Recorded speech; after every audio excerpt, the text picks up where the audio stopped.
ठीक है। हार्डली बेयरली भी हो गया था।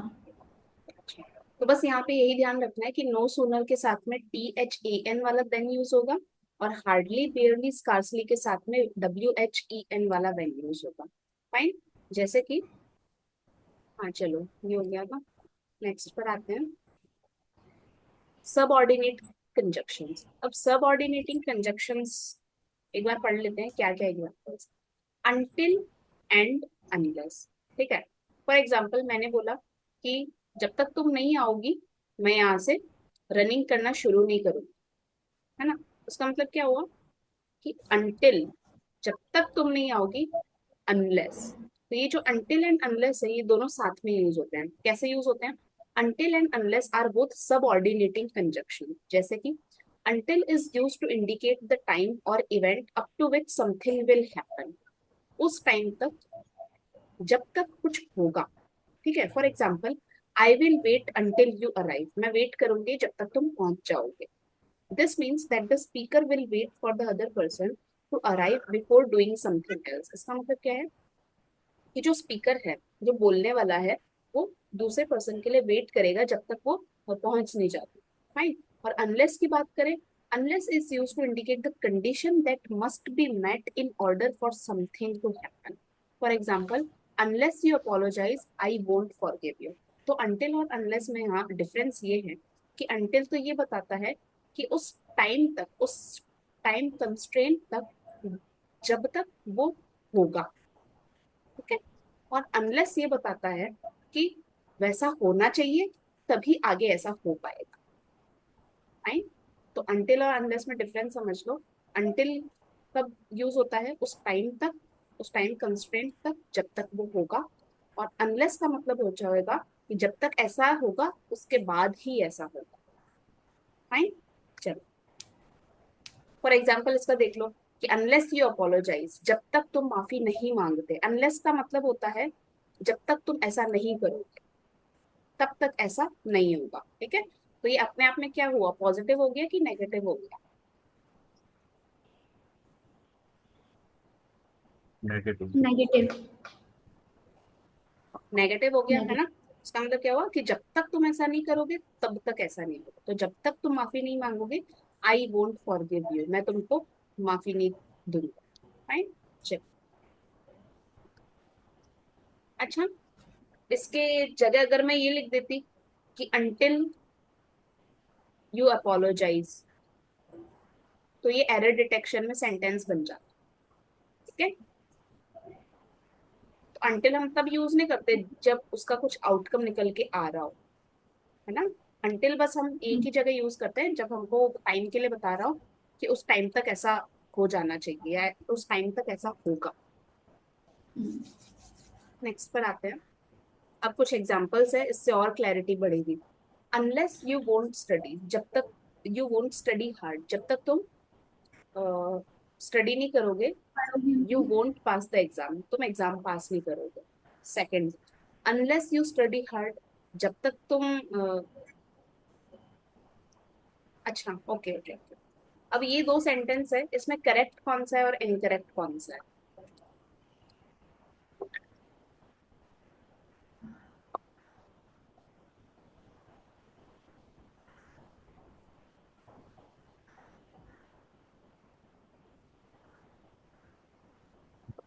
बटन। कौन सा? सेकंड वाला। सेकंड वाला क्यों? क्योंकि अनलेस खुद ही नेगेटिव है, तो आगे एग्जैक्टली। नेगेटिव कैसे आएगा आगे? एग्जैक्टली ठीक है। सेंस नहीं कर। हाँ, वही तो। अनलेस का मतलब खुद नेगेटिव है, तो वोंट का मतलब भी क्या है? वोंट का बेसिकली एक्सपेंडेड फॉर्म क्या होता है? विल नॉट होता है। हमने पढ़ा था विल नॉट का कॉन्ट्रैक्टेड फॉर्म वोंट होता है ना। तो यहाँ भी नॉट आ गया और अनलेस का मतलब भी अपने आप में नॉट होता है। तो दो नेगेटिव मेरे सेम सेम सेंटेंस में नहीं आएंगे। Fine. I am sorry, first वाले की बात सेकंड कर वाला रहे सही हैं। हाँ है, हाँ। फर्स्ट वाला। हाँ, मैं फर्स्ट वाले की बात कर रही हूँ। ठीक है। तो सेम सेंटेंस में मेरे दो नेगेटिव नहीं आएंगे। तो यहाँ भी विल नॉट और यहाँ भी विल नॉट। फाइन। उसको कैसे लिखेंगे? अनलेस यू स्टडी हार्ड, जब तक तुम स्टडी हार्ड नहीं करोगे, you won't pass the exam, तुम एग्जाम में पास नहीं होगे। अच्छा, थर्ड और फोर्थ में बताओ कौन सा करेक्ट है? फोर्थ। क्यों? वही सेम लॉजिक। क्या वोंट नहीं आएगा सेम क्योंकि क्या? अनलेस खुद अपने आप में नेगेटिव है। दो बार नेगेटिव नहीं यूज हो, है ना? तो अनलेस यू वोंट अपोलोजाइज ऐसा नहीं होगा। अनलेस यू अपोलोजाइज, जब तक तुम माफी नहीं मांग लेते मैं तुमको माफ नहीं करूंगा। Now fifth, they won't start the game until the rain will stop, या फिर दे won't start the game until the rain stops. Fifth और सिक्स्थ में कौन सा करेक्ट सेंटेंस है?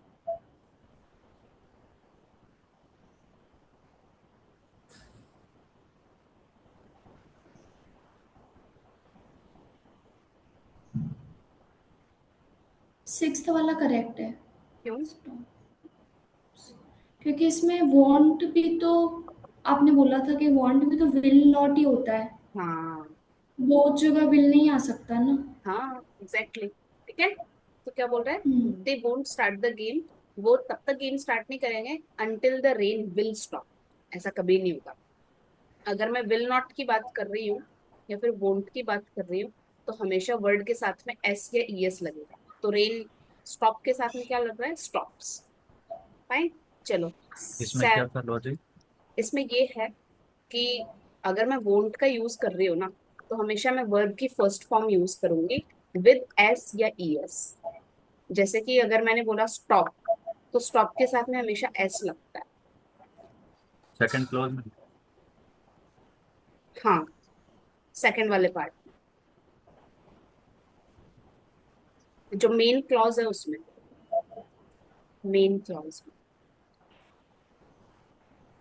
विल नहीं होगा कि फर्स्ट पार्ट में भी विल यूज कर लिया, सेकंड पार्ट में भी विल यूज कर लिया।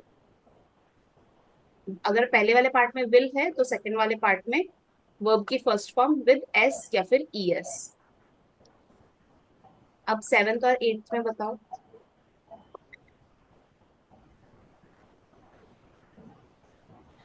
एट्थ वाला सही है। क्यों?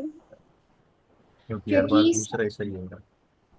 क्योंकि सेवेंथ में कांट और वांट दोनों से साथ में आ रहे हैं और जो दोनों नेगेटिव है। हाँ, सिंपल सी बात। सही है। ठीक है। तो again, until is used to indicate the time or event up to which something will happen. until का मतलब कोई टाइम या इवेंट जब तक कुछ हो जाएगा, और unless का मतलब एक कंडीशन रखी जा रही है कि ऐसा होना चाहिए तभी ऐसा होगा। फाइन। चलो, until and unless। अब कुछ और कंजक्शन से पढ़ लेते हैं। ऑल्दो, दो and even though. Even though same साथ में यूज होता है, ठीक है। ऑल्दो अकेला, दो अकेला एंड इवन दो साथ में are all subordinating conjunctions that are used to introduce a subordinate clause that contrasts with the main clause. Here are some examples. कोई मेन बात बोली है, उसके ऑपोजिट में कोई बता रहा हो। कॉन्ट्रास्ट का मतलब समझ गए? जैसे हम बोलते हैं ना कॉन्ट्रास्टिंग कलर, जैसे हम बोलते हैं कॉन्ट्रास्टिंग कलर। यहाँ भी अगर कॉन्ट्रास्टिंग यहाँ भी अगर कॉन्ट्रास्टिंग कलर यूज करें तो ये वाला जो है, ये जो कलर है डार्क ग्रीन, ये कॉन्ट्रास्टिंग कलर है। कौन से वाले से? इस वाले कलर विपरीत से, जैसे। इस लाइट ग्रीन जैसे से। मतलब कौन? थोड़ा सा मिलता जुलता ऐसा कुछ। नहीं। विपरीत या हाँ, विरोधी। विपरीत या फिर विरोधी, अलग, एक दूसरे से अलग। ठीक है। फॉर एग्जाम्पल, कि मैंने आपको तो बोल दिया कि मैं 7 बजे जाऊंगी, लेकिन मैंने किसी ठीक है, आपको बोल दिया मैं 7 बजे निकलूंगी यहाँ से, फिर मैंने थोड़ी देर बाद आपको वापस बोला कि मैं 8 बजे निकलूंगी। तो आप मुझे क्या बोलोगे कि भाई ये तुम्हारे सेंटेंस तो बहुत ही कॉन्ट्रास्टिंग है, तुम पहले खुद सोच लो कि तुम कितनी बजे जाओगे। है ना? मतलब आपकी खुद की बातों में इतना डिफरेंस आ रहा है। कभी बोल रहे हो 7 बजे जाऊंगी, कभी बोल रहे हो 8 बजे जाऊंगी। है ना? तो बहुत ही अपने उसी बात में बहुत ही विपरीत सेंस निकलना, उसको बोलते हैं कॉन्ट्रास्ट। चलो, now these are used to introduce a subordinate clause that contrasts with the main clause। जो मेन क्लॉज है उससे कोई अलग ही बात बोल रहा है। here are some examples with reasons।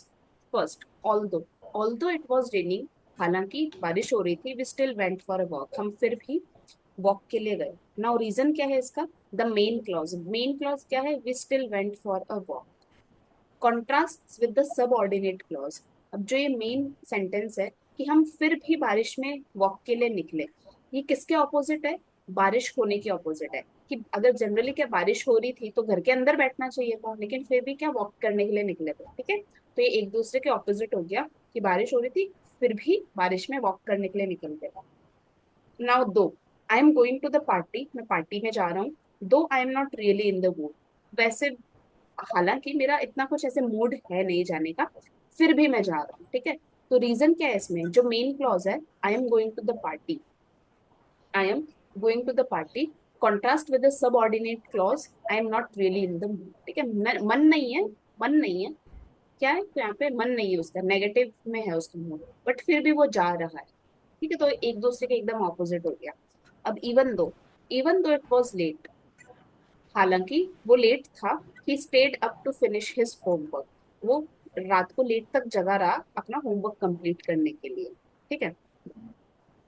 वो लेट था नहीं, सॉरी, और even though it was late, रात हो चुकी थी, बहुत रात हो चुकी थी, बट फिर भी वो जगा रहा अपना होमवर्क कंप्लीट करने के लिए।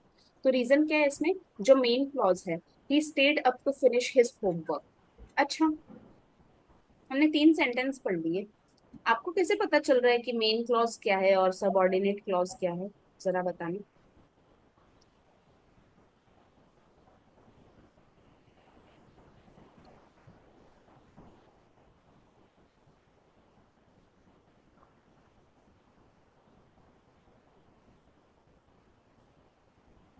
सबऑर्डिनेट क्लॉज तो वो होता है जिस सेंटेंस का कोई मीन नहीं होता है, कोई मतलब नहीं होता है। तो फर्स्ट वाले में बताओ मेन सबऑर्डिनेट क्लॉज क्या है।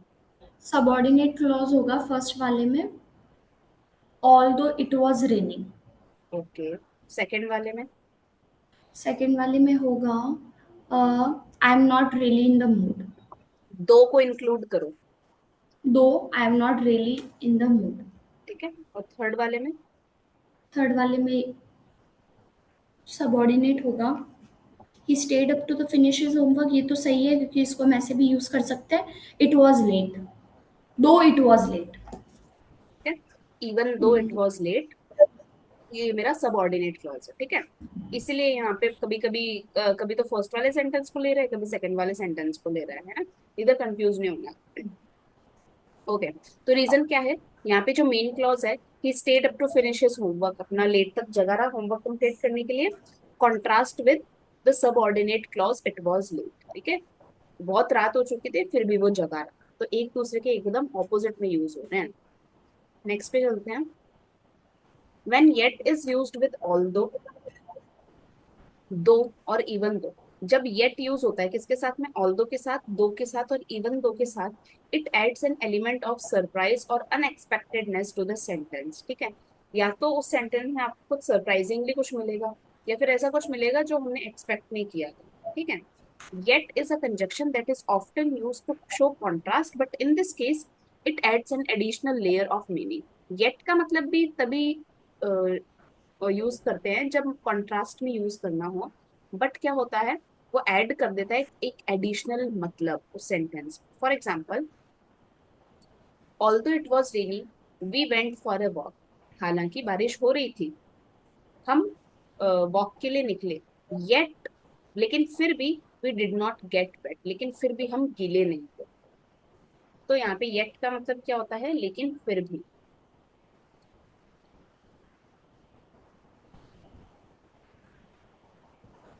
यहाँ पे सरप्राइज ऐड नहीं कर रहा कि बारिश हो रही थी फिर भी गीला नहीं हुए। हम्म। ठीक है? चलो सेकंड की बात कर रहे हैं। दो she is only 10 years old, हालांकि वो सिर्फ 10 साल की है। She plays the piano beautifully, वो पियानो बहुत अच्छे से बनाती है। येट, लेकिन फिर भी, she has never taken a lesson, लेकिन फिर भी उसने आज तक कोई भी पियानो का लेसन नहीं लिया। सो येट का बेसिकली मीनिंग होता है जब कुछ सरप्राइज ऐड करे या कुछ अनएक्सपेक्टेडनेस ऐड करे मेरे सेंटेंस में। एक और पढ़ लो, even though it was his first time skiing, although वो फर्स्ट टाइम स्कीइंग कर रहा था, he made it down the mountain without falling, वो नीचे चला भी गया बिना गिरे। येट, लेकिन फिर भी, ही वॉज स्टिल स्केर्ड, लेकिन फिर भी वो बहुत ही डरा हुआ। Fine?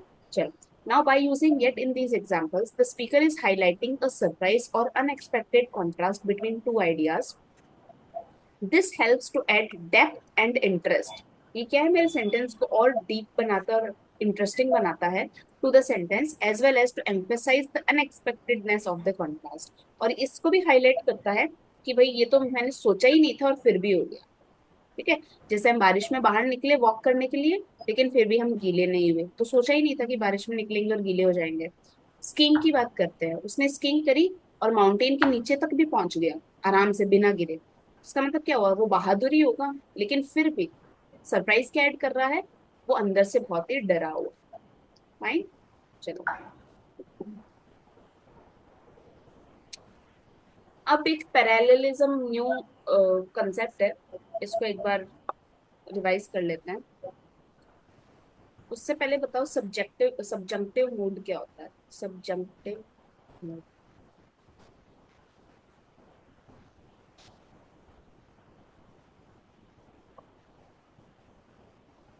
वो हम इमेजिनरी सेंटेंस वगैरह बना रहे थे वो थे ना।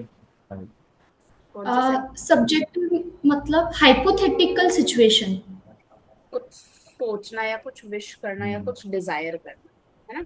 चलो अब पैरेललिज्म का मतलब समझते हैं। हम सबने मैथ्स पढ़ रखी है, मैथ्स में पैरेलल लाइंस होती है, इसका मतलब क्या होता है। जो दो लाइन होती है वो एक दूसरे के पैरेलल होती है। इक्वल। समांतर मतलब कुछ क्या करना, मिलेंगी नहीं कहीं भी जाकर, समांतर मिलेंगे, उससे। हाँ समांतर, साथ साथ में चलना। ठीक है, तो इंग्लिश में जो पैरेललिज्म है इसका भी मतलब क्या होता है, साथ साथ में चलना, साथ ही साथ, साथ ही साथ। फॉर एग्जाम्पल मैंने क्या बोला कि मैं फ्रूट्स लेने गई थी, साथ ही साथ वेजिटेबल्स ले लिए, तो ये एक पैरेलल चीज चल रही है ना।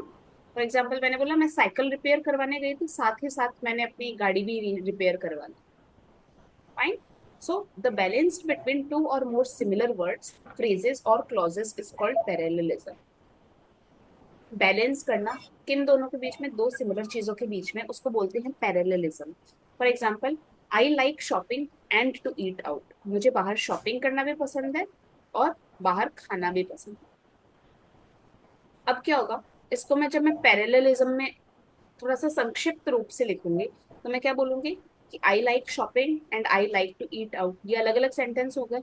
अब जब इनको मर्ज करने का टाइम आएगा, जब इनको मर्ज करने का टाइम आएगा, तो मैं क्या सीधा सा बोल दूंगी, शॉपिंग और eating, I like shopping and eating. हो गई सीधी सी बात, सिंपल सी बात, क्रिस्प तरीके से। फाइन, चलो। अब इसने थर्ड में बोला कि he likes dancing swimming and painting, तो इसने क्रिस्प तरीके से बोल दिया कि उसको ये पसंद है, ये पसंद है और ये पसंद है, ज्यादा बढ़ा चढ़ा के इतने सारे वर्ड्स यूज करे नहीं। फाइन, फोर्थ में, Meena likes playing the piano, the trumpet and the guitar. Again थोड़ा सा क्रिस्प रूप में बोला है, आगे चलते हैं। कोरिलेटिव कंजक्शंस अभी हमने पढ़ा, आइदर और, neither nor, not only but also, both and. Fine, अब इनका यूज में कैसे होगा, your house is neither beautiful, तुम्हारा घर ना तो ब्यूटीफुल है नॉर यूजफुल, और ना ही यूजफुल है। नाइदर नॉर का मतलब होता है ना तो और ना ही। He cheated not only his friends but also his parents, उसने नॉट ओनली के साथ क्या यूज होता है, बट ऑल्सो, यहाँ देखो नाइदर के साथ में क्या यूज होता है, नॉट। तो ही cheated not only his friends, उसने ना सिर्फ, not only and but also का मतलब होता है ना सिर्फ बल्कि, किसको भी चीट किया, अपने पेरेंट्स को भी चीट किया। He is again not only an excellent player but also an intelligent student, वो ना सिर्फ एक एक्सीलेंट प्लेयर है बल्कि एक इंटेलिजेंट स्टूडेंट भी है। He bought flowers not only for his wife, उसने ना सिर्फ अपनी वाइफ के लिए फ्लावर्स खरीदे but also for his mother, बल्कि अपनी मम्मी के लिए भी फ्लावर्स खरीदे। Both Rahul and Pankaj enjoyed the movie, दोनों ने, राहुल ने और पंकज ने मूवी एंजॉय करी। Rahul enjoyed both the movie and the popcorn, Rahul ने मूवी भी एंजॉय करी और पॉपकॉर्न भी एंजॉय की। सो द बैलेंस बिटवीन टू और मोर सिमिलर वर्ड्स, फ्रेजेस और क्लॉजेस इज कॉल्ड पैरेललिज्म। तो पैरेलल, साथ ही साथ में कोई चीजें हो रही है, उसको बोलते हैं। ठीक है, मतलब यहाँ पे उसने किसको चीट किया है, फ्रेंड्स और पेरेंट्स दोनों को साथ साथ में किया है। तुम्हारा घर ना तो ब्यूटीफुल है ना ही यूजफुल है।